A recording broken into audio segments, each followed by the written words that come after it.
Back in 2018, but it's still such an incredible DIY project, I went ahead and I started off by taking some baby breath flowers and just pressing them between two pieces of paper and added a couple of books on top. And after a few hours, you're gonna have these nice pressed flowers, and we're gonna essentially be using these as stamps for our DIY. So next what I did was use a little bit of black fabric paint, and I stippled it on with a stippling brush, used a little spray bottle to spritz some water on there to almost turn it into a watercolor, and then I stamped it on the edge of my pillow as shown here using a paper towel on top just to absorb any of that extra water.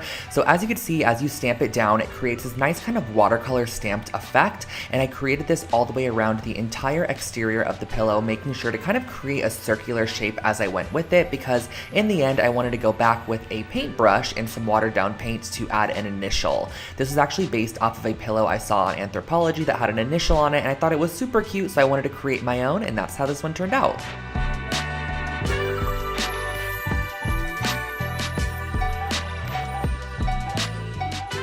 This next project is actually my first ever IKEA hack I uploaded to this channel, and I love it to this date. So I basically ended up using all three of these products here. I used the Frocta straps, I also went ahead and used the Alceda braided floor cushion, and also this little stool as well. And the process of creating this is actually super simple. So I just went ahead, I flipped the floor cushion upside down and flipped the stool upside down as well. As you can see, I got this from the As Is section from IKEA, and all you have to do, since I'm using those Frocta straps here, is go ahead and just mount the stool to the base of the floor cushion. Now the underside of the floor cushion has a nice kind of metal wiring. This allows you to intertwine your strap throughout and just strap it however tight you would like. And I also love how this project is totally reversible too. So let's say in the future you don't want to use this as a side table anymore, you could simply undo the strap and you still have all of your components that you originally started out with, and that finishes off this table.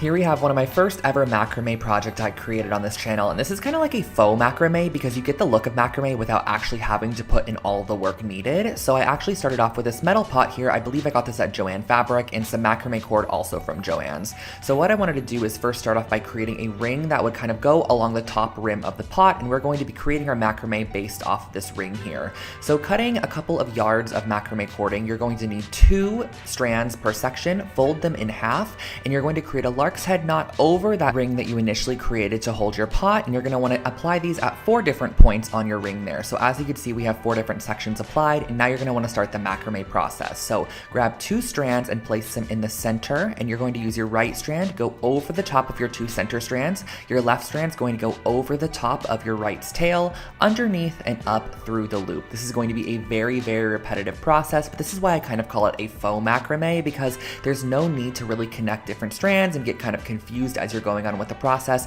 You're only going to be working on each 4 of these sections at a time, and you're going to be creating a sequence of square knots, which is going to end up looking something like this. And once you reach your desired length, go ahead and tie all 4 strands in a knot there and cut 2 of the strands off that are not necessary anymore, so you only have 2 hanging from the end of the knot there.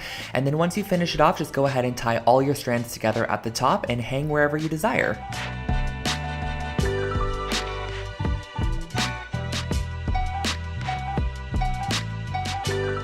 I'm a huge fan of taking Polaroid photos, but I never really know how to display them, so I figured we can create this really fun interchangeable Polaroid display. So I went ahead and used this wood sign and a couple of these bags here to create this. So the wood sign is from Michael's Craft Store. I went ahead and painted it white to start, but you could stain this, you could paint it black, however you want to go along with it. And then at the top, I went ahead and screwed in one of these little hooks here, which are traditionally used for picture hanging or hanging plants from your ceiling. And then I went ahead and grabbed my 3x4 inch bags, punched a hole in the top there, and you can slide your Polaroids inside, which really allows you to interchange them and kind of display them as you would like to. You can also add a ton of bags to this. You can have like 10 to 15 bags hanging from the hook that have lots of different Polaroids on them, so you can kind of flip through them and see all of your memories in one location.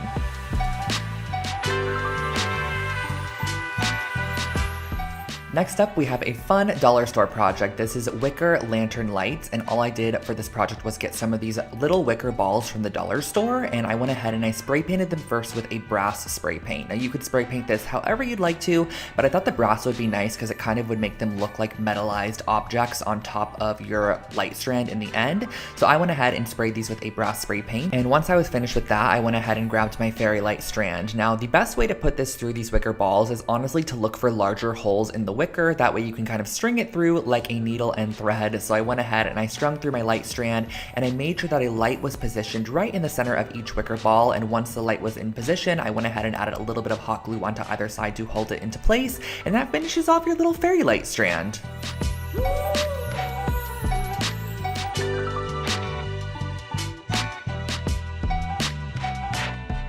I have created so many throw blankets over the years, but this was an IKEA hack that I really love. It's so simple and easy to transform any blanket. So I went ahead and started off with a simple knitted blanket from IKEA, and I also got some chunky yarn and a large yarn needle as well. This just makes the process so much easier. So I went ahead and just strung my yarn through the yarn needle, and literally all you have to do for this project is create a nice chunky stitch along the edge just to add a little bit more detail to a basic blanket. So I went around, stitched the edge as shown here, and once you reach the corner, you're just going to want to make sure to also apply a stitch into each corner, kind of pivot it 90 degrees and work in your new direction. Now you can totally customize this and make your stitches as long or as short as you would like to. I feel like I made mine probably about 1 inch to 1.5 inches each, but I really love the kind of ununiform look of the stitches. I feel like it adds a nice handmade quality to the piece, and once you reach the end, you can snip it off and enjoy your throw blanket. Here is a wall art project that is, again, totally customizable and extremely simple. So if you need something quick and easy, this one is for you. I started off with a couple of metal rings. Now you just want 2 varying sizes for this project, and I gave them a nice coat of black spray paint. But again, this is totally customizable, so you can spray it whatever color or metal finish you want to. Now I went ahead and I did a little lark's head knot of the gray yarn at the top there and just tied a little loop. This is going to be the top of our wall hanging, where we are going to be hanging it on the nail. And the next step is going to be very simple. Just cutting a couple pieces of your yarn to about 1 yard in length, folding it in half, and just looping it on the larger of the 2 rings. This is a very repetitive process of just looping the yarn onto each of the rings, letting it kind of cascade and waterfall over the top of each other to create a little layered wall hanging. So once you reach the end, I just created a blunt cut with those pieces. I feel like it gives it a little bit of a cleaner look, and on the ring that is smaller, I'm going to be applying this gray yarn to it. So doing the same exact methodology, just cutting it at the bottom to create a nice blunt cut, looping them on, layering it up, and that finishes off this wall hanging.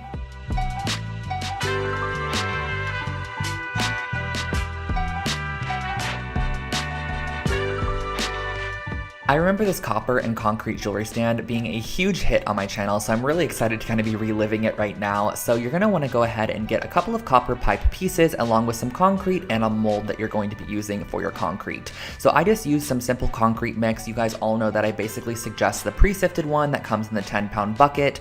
Back then though, when I was creating this project, I did not know about that. So now I do. I highly suggest that one. I went ahead and mixed up some concrete, poured it in the bottom of an oatmeal container, and then went ahead and placed one of my probably about 8-inch tall copper pipes on the inside there. You're going to want to go ahead and let that dry fully overnight so you have a nice base for your jewelry stand. The great thing about concrete is it's pretty heavy, so it's going to weight it down and allow you to apply really whatever you want to the stand. So I'm going to go ahead and just use E6000 to kind of conjoin the copper pipes together, but I went ahead and kind of placed this little T-shaped joint right there, and then I also added some E6000 on the inside to place in one of my copper pipes as well, which is going to be the crossbar. Just let this cure for a couple of hours to the next day, and that finishes off your jewelry stand.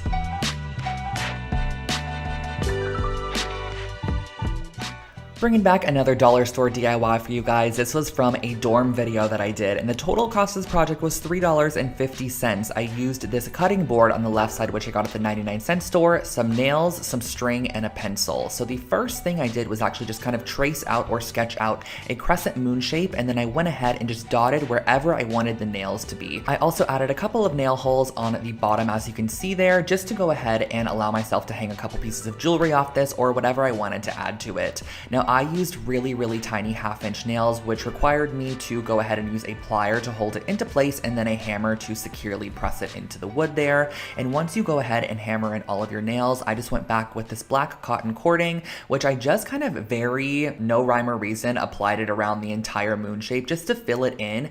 I also went around the edge to give it kind of a nice clean finish, as you can see here, looping it around every single nail. This is just going to kind of finish it off and give the piece an outline. I just like the way that this looks a little bit more than when it is unfinished, and that really finishes off your jewelry hanger.